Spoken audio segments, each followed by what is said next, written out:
UFO sightings are continuing in the Holy Land. Recently, we heard from one of Israel's leading UFO researchers, Doron Rotem, about new sightings of a mysterious craft and contact with a large alien being in the small village of Yatzitz in central Israel. In this Holy Land, on this ancient soil, people with polar views struggle to coexist because this is the birthplace of three great world religions. And that is why, ufologists tell us, it is perhaps destined that alien visitors would choose this place as their Mecca too.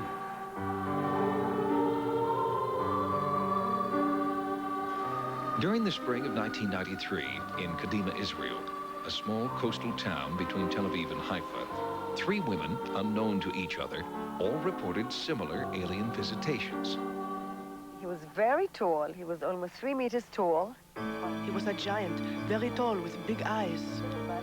His face was more oval-shaped. His eyes were shiny like a spotlight, glittering. And all around, there were as if flickering lights, like that.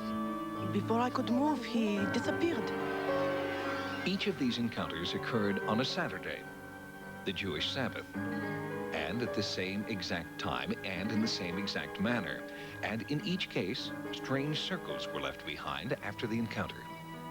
The grass became, within a day, completely dry. It was before high as this grass all around. Became completely dry, and eventually, after 2 or 3 days, lay down just like the way it's here. Most recently, 2 years after the Kadima visits, the otherwise quiet town of Yatzitz is suddenly in a panic after village leader Herzl Cosentini reports a frightening encounter with an alien being.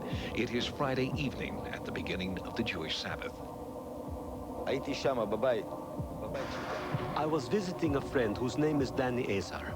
I was at his place at around 8:30. About 9:30, something passed by the house that caused shaking. It rattled the windows and doors. I was curious to find out what happened, so I opened the door. I saw something very strange. I was very scared by it. As soon as my friend saw it, he fell down because he was so scared. And they didn't try to follow it. What they do is lock themselves in the room and call the police. Doron Rotem is a horticulturist by trade, but for 20 years, he has also been one of Israel's most respected UFO investigators. Rotem interviewed Herzl and Danny the morning after their encounter. He discovered that the men reported a creature very similar to that reported by the women of Kadima. It's hard for me to describe its face because the face was projecting something. I don't know whether it was heat or blinding light, but I do remember that its face was glowing intensely. It had like 2 eyes, then something around the head that was blinding.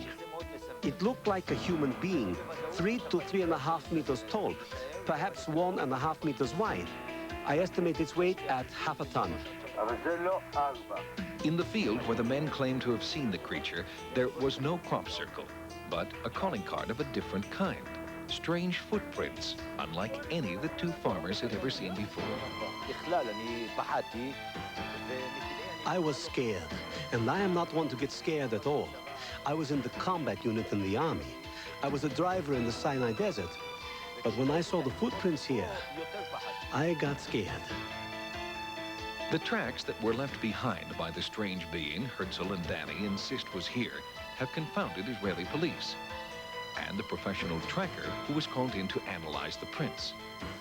The tracker was amazed to find an 8-kilometer trail to the nearest village. He says he never saw such tracks before.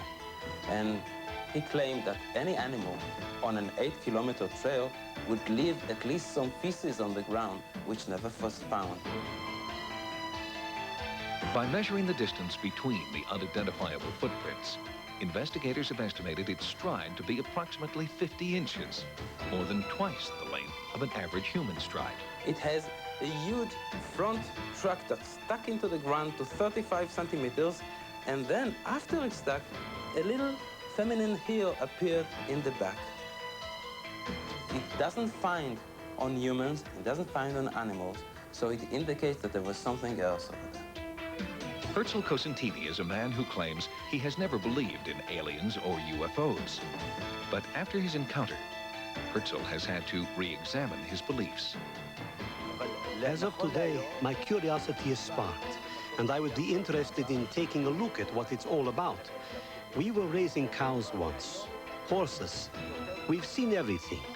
A thing like this, it's not a thing you see every day.